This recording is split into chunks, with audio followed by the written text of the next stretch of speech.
ክርስቲያን ሙቶ ሳያልቅ እንታረቅ።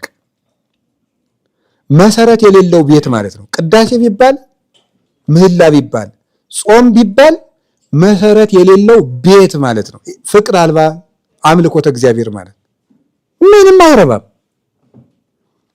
ይህንን ነው ቅዱስ ጳውሎስ ልጄ ሳልሞት መተህየኝ ያለው። ክረምት አያስተያይም፣ ክረምት አያስተላልፍም።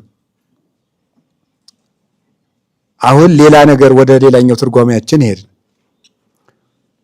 ክረምት ሞት ነው ብለናል። ክረምት አያስተላልፍም አይደለም። ወደ ቆላ ወደ ደጋ አይኬድም፣ ወንዙ ሁላ ስለሚሞላ ክረምቱ በጋው ሁሉ ጭቃ ስለሚሆን ጽድቅ መስራት የማትችሉበት ዘመን ሳይመጣ አሁንኑ ወደ እግዚአብሔር ተመለሱ ማለት ነው። ጽድቅ መስራት የማትችሉበት ጊዜ ሳይመጣ አሁንኑ ወደ እግዚአብሔር ተመለሱ። ከሞቱ በኋላ ምጽዋት መመጽወት አይቻልም፣ መጸለይ አይቻልም፣ መንጻት አይቻልም፣ መቀደስ አይቻልም፣ ንስሐ መግባት አይቻልም፣ መቁረብ አይቻልም። አሁን ነው እና ክረምት ማለት መራመድ የማንችልበት ጊዜ ይመጣል። አሁን ተማሩ እየተባልን ነው። ነገ ቃል እግዚአብሔር የሚነግረን እናጣለን።